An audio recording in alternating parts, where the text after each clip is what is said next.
बोलो विष्णु भगवान की जय, एकादशी माता की जय।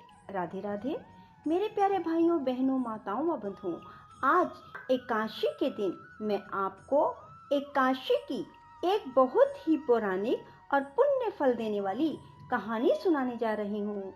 बंधुओं, इसे प्रेम पूर्वक श्रद्धा भाव से सुने। एक बार एक राजा के दो बेटियां थी।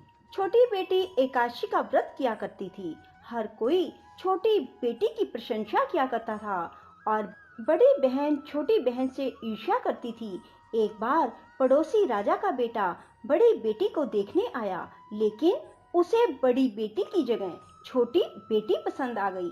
राजा की छोटी बेटी अब बड़ी बहन छोटी बहन से और भी चिढ़ने लगती है। वह छोटी बहन को मारने के नए नए तरीके अपनाती रहती है। एक बार वह लड्डू में जहर मिलाकर उसे खिलाने की कोशिश करती है और एक बार वह मटके में जहरीला सांप रखकर छोटी बहन के कमरे में रख देती है। एक बार छोटी बहन को पनघट पर पानी भरने के लिए ले जाती है और धोखे से कुएं में धक्का दे देती है, पर हर बार ग्यारस माता उसे बचा लेती है, क्योंकि वह ग्यारस माता की व्रत किया करती थी। बड़ी बहन बहुत परेशान हो गई कि यह तो किसी भी तरह नहीं मरती। तब एक दिन बड़ी बहन छोटी बहन से बोली, मेरी प्यारी बहन, भगवान ने हम सब की मृत्यु किसी न किसी तरह लिखी है। क्या तुम्हें पता है कि तुम्हारी मृत्यु कैसे होगी? बड़ी बहन बहुत सीधी थी, छोटी बहन बहुत सीधी थी। वह बोली, मेरी मृत्यु मेरे पालतू तोते व तोते के गले में जो हार है उसमें अटकी हुई है। यदि कोई मेरे तोते को मारकर उस हार को लेकर पहन ले तो मैं मूर्छित हो जाऊंगी, और फिर उस हार को उतार कर कहीं रख दे तो मैं जीवित हो जाऊंगी।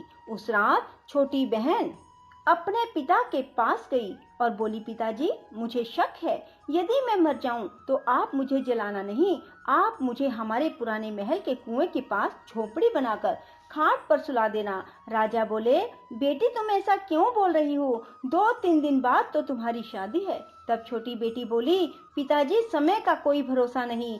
इस तरह शादी वाला दिन भी आ गया। शादी वाले दिन बड़ी बहन छोटी बहन के पालतू तोते को ढूंढती है, पर वह उसे कहीं नहीं मिलता। तभी दरवाजे पर बारात आ जाती है। वरमाला का कार्य संपन्न हो जाता है। फेरों की रस्म शुरू हो जाती है। उधर बड़ी बहन तोते को ढूंढ लेती है और वह उस तोते को मार देती है। वहीं छोटी बहन के 3.5 फेरे राजकुमार के साथ पूरे हो जाते हैं। तभी छोटी बहन मूर्छित होकर गिर जाती है। उधर बड़ी बहन तोते के हार को खुद पहन लेती है। तब फेरों में सभी घबरा जाते हैं।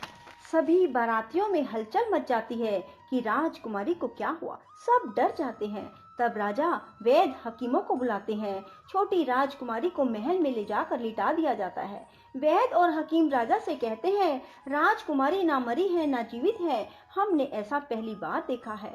तब राजा उनसे कहते हैं, बाहर जाकर बोलना कि राजकुमारी बेहोश है, अभी थोड़ी देर में ठीक हो जाएगी। यदि तुम ऐसा नहीं कहोगे तो मैं तुम्हें फांसी दे दूंगा। बेचारे वैद्य हकीम राजा के कहे अनुसार बोल देते हैं। तभी बड़ी बेटी आती है और कहती है, पिताजी, मुझे छोटी बहन के मरने का बहुत दुख है। उससे ज्यादा दुख मुझे आपकी इज्जत का है, जो कि खराब हो जाएगी। आप ऐसा करो कि मेरी शादी राजकुमार के साथ कर दो, तब सब ठीक हो जाएगा, आपकी इज्जत भी रह जाएगी। तब राजा को यही ठीक लगा और राजा ने छोटी बेटी के कपड़े पहनाकर बड़ी राजकुमारी को फेरों में बिठा दिया। पर राजकुमार ने मना कर दिया, कहा कि यह मेरी पत्नी नहीं है। मेरी पत्नी जब बोलती है तो उसके मुंह से फूल झड़ते हैं। लेकिन सब ने समझा बुझाकर उससे 3.5 फेरे लगवा दिए। बड़ी राजकुमारी ससुराल आई तो राजकुमार ना तो उससे बात करते थे, ना उसके हाथ से पानी पीते थे, ना ही उसके हाथ का बनाया हुआ खाना खाते थे। राजकुमार ने मन ही मन सोचा, मैं पता लगा कर रहूंगा कि मेरी पत्नी के साथ क्या हुआ। एक दिन राजकुमार दुखी मन से घोड़े पर बैठकर जा रहे थे कि घोड़ा वहीं जाकर रुका जहां राजकुमारी की अधमरी लाश को रखा गया था। राजकुमार ने मन ही मन सोचा कि घोड़ा यहाँ किस कारण से रुका है, कोई तो वजह है जो यहाँ घोड़ा रुक रहा है। तब राजकुमार घोड़े से उतरकर पुराने महल में गए। वहाँ एक चौकीदार था। राजा ने पूछा, यह महल किसका है? तब चौकीदार ने बताया कि यह महल किसका है। तब राजकुमार समझ गए कि यह पुराना महल तो उसके ससुर का ही है। वहाँ खाट पर कौन सो रहा है? राजकुमार ने चौकीदार से पूछा। तब चौकीदार कहने लगा कि यह राजा की छोटी बेटी है जो शादी वाले दिन अधमरी हो गई थी। तब राजकुमार ने कहा कि यह तो मेरी पत्नी है, इसके साथ मैंने 3.5 फेरे लिए थे। तब राजकुमार ने चौकीदार से कहा, तुम किसी को ना बताना कि मैं यहाँ आया हूँ, मैं तुम्हें मुंह मांगी रकम दूंगा। चौकीदार ने हाँ कर दी और राजकुमार खाट के पास गया और बचे हुए 3.5 फेरे खाट के साथ ले लिए। राजकुमार उस दिन वहीं पर रहा और रात को भी वहीं रहा। छोटी रानी रात को खड़ी हो गई। उसने अपने पास अपने पति को देखा तो वह बहुत रोई। राजकुमार ने पूछा, बड़ी अजीब बात है, तुम शादी वाले दिन मूर्छित क्यों हो गई? तुम्हारे पिता ने मेरी शादी तुम्हारी बड़ी बहन से क्यों करवा दी, जबकि मैंने तुम्हारी बड़ी बहन को स्वीकार भी नहीं किया। तब तुम मुझे पूरी बात बताओ। तुम दिन भर तो मूर्छित थी, अब रात को जीवित कैसे हो गई, इसका भी राज बताओ। तब राजकुमारी ने अपने पति को तोते और हार वाली सारी बात बताई। यह भी बताया कि यह बात मैंने अपनी बड़ी बहन को बताई थी। एक बार मेरी बड़ी बहन ने मुझसे मेरी मृत्यु का उपाय पूछा, तब मैंने उसे पूरी बात बताई। मेरी बड़ी बहन मुझसे बहुत ईर्ष्या करती थी। उसने कई बार मुझे मारने की कोशिश की, पर ग्यारस माता ने मुझे हर बार बचा लिया। यह सब मेरी बड़ी बहन ने किया है। तोते के गले में जो हार था वह मेरी बड़ी बहन दिन में पहन लेती है और रात को उतार देती है। इसीलिए मैं दिन में मूर्छित रहती हूँ और रात को जीवित हो जाती हूँ। यदि वो हार मुझे वापस मिल जाए तो मैं हमेशा के लिए जीवित हो जाऊंगी। कोई बहन भी ऐसा कर सकती है। अब राजकुमार छोटी राजकुमारी के साथ वहीं दिन बिताने लगे। बड़ी रानी ने दासियों को भेजकर पता लगाना चाहा कि आजकल राजकुमार दिन रात कहाँ रहते हैं, पर उसे कोई खबर ना लगी। उधर छोटी रानी गर्भ से हो गई। एक दिन छोटी रानी ने राजकुमार से कहा, मुझे चाहे बेटा हो या बेटी, रात में ही हो, दिन में तो मैं मूर्छित रहती हूँ। पर एक दिन राजकुमार को किसी काम से बाहर जाना पड़ा और तभी राजकुमारी प्रसव से हो गई।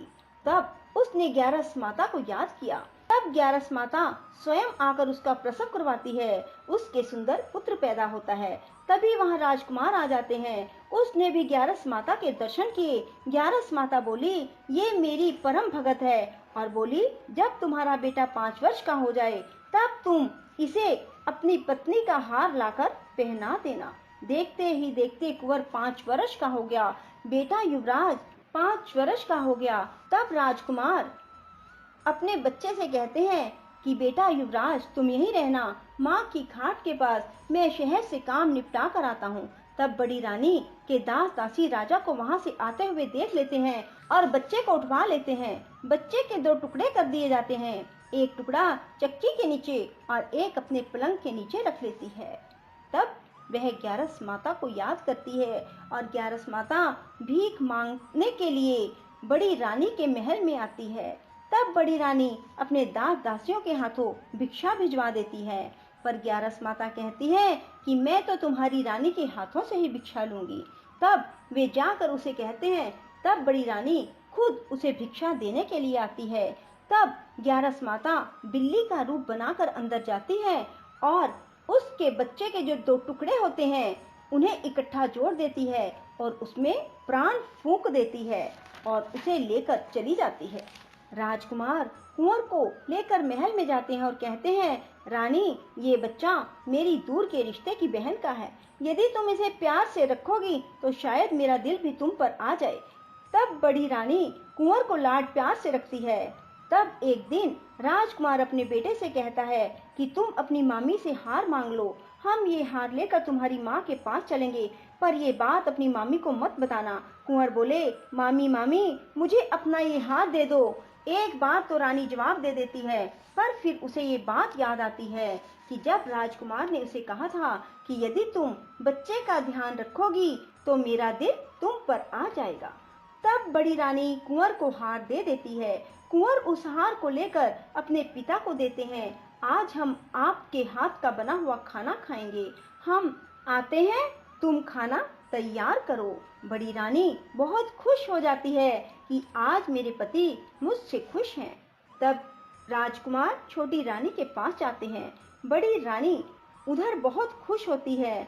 तब राजकुमार छोटी रानी को वो हार पहना देते हैं और छोटी रानी जीवित हो जाती है और महल में छोटी रानी और बच्चे को लेकर आते हैं और बड़ी रानी को अपने ससुर के यहाँ छोड़ने के लिए चले जाते हैं और उन्हें सारी बात बताते हैं। उसके ससुर भी इस बात में शर्मिंदगी महसूस करते हैं और कहते हैं ये मेरी परवरिश में ही कुछ ना कुछ कमी रही होगी। और ग्यारस माता की कृपा से छोटी रानी के भाग जाग जाते हैं। हे ग्यारस माता, जैसे आप छोटी बेटी पर प्रसन्न हुई वैसे सब पर होना। कहते सुनते हुंकारा भरते सब पर अपनी कृपा बरसाए रखना। बोलो ग्यारस माता की जय। राधे राधे, जय श्री कृष्णा। बंधुओं, यदि आपको हमारी वीडियो पसंद आए तो इसे लाइक करें और शेयर भी जरूर करें। साथ ही हमारे चैनल को सब्सक्राइब करना ना भूलें।